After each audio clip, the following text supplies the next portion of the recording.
Halo semuanya, perkenalkan nama saya Henry Saputra. Pada saat ini, di video kali ini saya akan memberitahukan bagaimana penggunaan SQL dalam mengagregasi data. Dan pada video kali ini, studi kasusnya berkaitan dengan analisis kinerja e-commerce pada tahun 2017. Data yang saya pakai berkaitan dengan marketing analis, dan pada saat ini juga saya sedang mengikuti pelatihan data analis di PPKD Jakarta Selatan yang diinstrukturi oleh Kak Anaya. Konteks studi kasusnya, jadi pada suatu organisasi mereka tentu saja memiliki data marketing analis, terutama pada organisasi yang bergerak di bidang e-commerce. Jadi datasetnya mencakup riwayat pesanan, profil pelanggan, geolokasi, dan data pembayaran. Dan pada video kali ini fokus analisisnya itu pada periode 2017 untuk mengidentifikasi tren kinerja historis dan perilaku konsumen. Adapun yang pertama itu makro kinerjanya itu seberapa besar volume transaksi dan total pendapatan keseluruhan sepanjang tahun 2017. Identifikasi masalahnya yang kedua itu ada tren perilaku dan musiman, bagaimana fluktuasi pendapatan dari bulan ke bulan. Dan yang ketiga, apa kategori produk terlaris dan wilayah geografis yang paling mendominasi penjualan. Arsitektur datasetnya itu saya menggunakan model star schema yang dimana itu ada fake orders dan fake orders item. Di sebelah kirinya itu ada dimensi products, di atasnya ada dimensi customer, dan yang sebelah kanannya itu ada dimensi order payments. Jadi kualitas dan skala datanya itu ada 96.455 baris data, 8 tabel relasional, terus periode analisisnya itu 2017, dan sumber datasetnya saya mengambil dari Kaggle.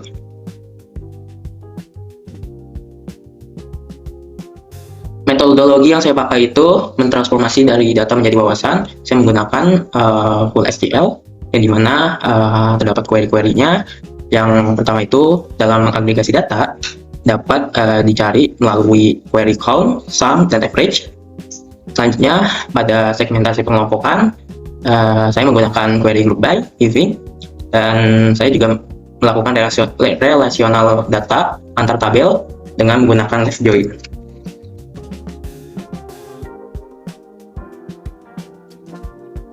Jadi langsung saja, yang pada pertama, kinerja makro pada tahun 2017, jadi ada total pembeli unitnya itu ada 43.411,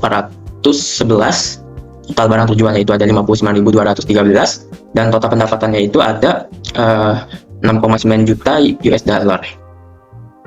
Dan tahun 2017 ini menunjukkan adopsi e-commerce masif. Rasio barang per keranjang item per cart sebesar 1,36 mengindikasikan bahwa pelanggan memiliki kecenderungan yang sehat untuk membeli lebih dari satu barang per transaksi. Lanjut ke masuki tren pemasukan pertumbuhan kuartalnya, 4 yang signifikan. Jadi untuk mencari tren penjualan dari bulan per bulan, saya menggunakan query yaitu select month dalam kurung order purchase timestamp as bulan, sum payment value as total transaksi, from fake orders as OFD, left join, dim order payment as pay on order ID sama dengan pay order ID, where year order purchase timestamp sama dengan 2017 group by 1. Artinya apa? Dalam query SQL ini select, saya mau mengambil apa? Mengambil bulan dari mengekstrak bulan dari order purchase timestamp-nya, dan saya menamai kolomnya itu bulan. Selanjutnya saya mau mengambil juga agregasi datanya, yaitu sum atau jumlah keseluruhan dari payment value-nya as total transaksi. Jadi jumlah keseluruhan dari total transaksi. From dari mana? Dari fake orders, dari tabel fakta orders. Left join dijoinkan dengan apa? Dengan order payments, tabel dimensi order payments. Dan kata kuncinya apa? Kata kuncinya yaitu order ID, where di mana year-nya itu dalam purchase timestamp-nya itu sama dengan 2017. Jadi saya hanya ingin mengambil data pada tahun 2017 group by 1 dengan pengelompokan agregasinya berdasarkan bulan. Dan hasilnya bisa dilihat teman-teman, bahwasanya dari Januari sampai dengan Desember itu ada puncak penjualannya itu pada November, yang dimana ini pada kuartal keempat ini melonjak mengalami kenaikan yang cukup drastis ya teman-teman.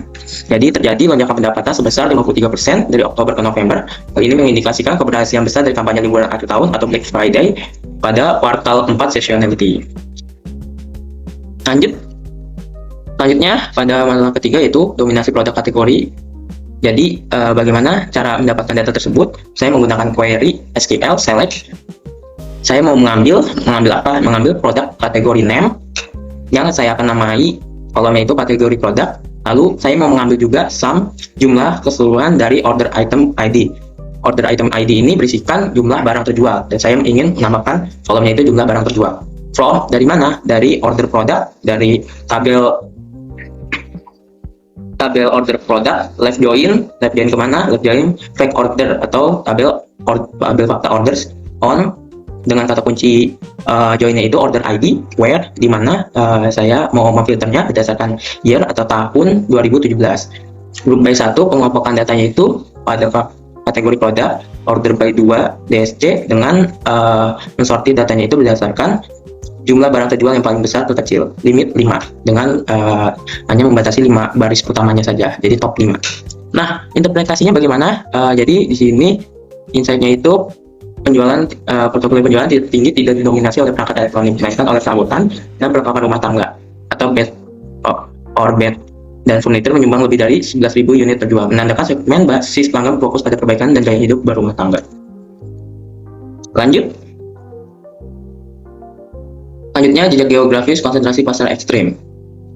Jadi top 5 negara bagian dari pembelinya itu, yang pertama ada di Andhra Pradesh dengan 25.000 pembeli, yang kedua ada Gujarat 3.000 pembeli, yang ketiga ada Chhattisgarh ya 2.000 pembeli, keempat ada Karnataka 1.000 pembeli, dan yang kelima ada Delhi 1.000 pembeli. Dan selanjutnya ada top 5 kota tangganya itu, yang pertama ada Akaram Palek 6.000 pembeli, yang kedua ada Bade Palek 3.000 pembeli, yang ketiga ada Anantapur 1.000 pembeli, yang keempat ada Edumailaram 800 pembeli, dan yang kelima ada Eluru 600 pembeli. Jadi geografis pada dataset ini berasal dari India teman-teman, di mana ada negara bagian India dan juga kota di India.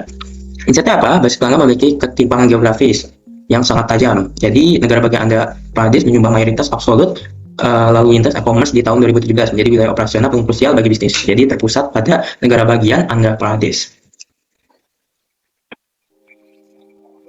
Lanjut dokumentasi teknisnya. Jadi saya di sini juga memakai query yang disebut dengan penggunaan CTE atau Common Table Expression, yang dimana pada Common Table Expression kita dapat menyimpan suatu tabel secara query atau secara tidak langsung di database. Jadi kebutuhannya hanya pada saat kita nge-query saja. Dan juga saya melakukan join juga terhadap beberapa tabel, lalu penggabungan tabel fakta dan dimensi produk dan pelanggan. Sini saya menggunakan agregasi juga yang berupa sum, dan saya juga memakai filter where, group by, pengelompokan, dan order by untuk sortir. Lanjut, jadi bagaimana tata kelola dan keamanan datanya? Jadi pada database marketing analysis ini ada 3 hak kepemilikan peran. Yang pertama ada admin atau DBA, database administration. Jadi dia yang hak akses penuhnya, yang bisa melakukan CRUD atau create, update, delete pada database. Fungsinya untuk manajemen infrastruktur database relasional, pemilihan arsitektur, dan integrasi keseluruhan sistem. Selanjutnya ada peran data analis. Di sini hak aksesnya adalah read only atau query-nya itu yang biasa dibilang DML, data manipulation language pada SQL-nya. Jadi fungsinya itu untuk melakukan query SQL berat seperti join, group by, untuk laporan tanpa risiko memodifikasi atau menghapus data asli. Jadi untuk data analis tidak diberikan akses CRUD karena kebutuhan bisnisnya atau kebutuhan kerjanya itu mereka hanya membutuhkan atau menarik data dari database untuk kebutuhan analisis saja. Dan yang terakhir, peran operasional atau user, hak aksesnya terbatas, jadi input transaksi baru dan pembaruan status pengiriman sesuai dengan tupoksi. Jadi bagaimana database suatu perusahaan yang dimana user atau bagian operasional itu yang memang ada beberapa yang tugasnya menginput data, nah mereka hanya diakseskan untuk menginput data saja, tidak untuk menarik data maupun CRUD data. Dan biasanya menginput datanya tidak langsung dalam database, biasanya melalui aplikasi, web, atau apapun yang memang dapat direkam dan baru dilempar data-data yang sudah terekam itu ke dalam database. Seperti itu. Selanjutnya untuk rekomendasi keamanannya, memisahkan hak akses secara ketat, role-based access control sangat esensial untuk mencegah korupsi data dan menjaga keandalan single source of truth bagi analisis masa depan. Jadi keamanan data ini sangat penting, dan pembagian role-nya juga penting. Agar apa? Agar database itu dapat terjaga dan dapat dimonitoring juga dengan orang-orang yang memiliki tupoksinya sendiri yang jelas. Dan yang terakhir teman-teman, kesimpulannya yang pertama itu tadi ada insight-nya di kinerja makronya pada tahun 2017 mencetak total pendapatan kurang lebih 1,9 miliar atau juta US dollar dengan kurang lebih dengan 43.000 basis pelanggan yang sangat sehat. Rekomendasinya tetapkan target pertumbuhan year on year agresif untuk 2018. Lakukan analisis retensi cohort terhadap 43.000 pelanggan ini. Yang kedua ada strategi musiman Q4, di mana tadi ada lonjakan transaksi yang cukup tinggi di bulan November, menyumbang bagian pendapatan terbesar secara tunggal. Jadi rekomendasinya alokasikan budget marketing maksimal pada pertengahan kuartal 4, tingkat size waktu server sebelum November. Yang ketiga ada optimalisasi inventaris kategori. Insight-nya tadi kategori produk perabotan rumah tangga itu merajai total penjualan. Rekomendasinya prioritaskan pengadaan dan diskon bundling untuk kategori rumah tangga, perluas variasi SKU pada segmen ini. Dan yang terakhir ada ekspansi geografis berisiko. Jadi insight-nya tadi ketergantungan operasional yang ekstrim pada negara bagian Andhra Pradesh, di mana ada terjadi terpusatan data pada satu negara bagian saja yang sebanyak 25.000 lebih pelanggan. Rekomendasikan adalah pertahankan dominasi di Andhra Pradesh sebagai cash cow, namun mencoba mapannya penetrasi di wilayah lapis kedua di negara-negara bagian lainnya. Oke. Mungkin itu saja teman-teman yang dapat saya sampaikan berkaitan dengan analisis data menggunakan SQL dalam agregasi dan juga relasi data. Dan terima kasih yang telah menonton video ini sampai habis. Tunggu video-video lainnya dan bye-bye.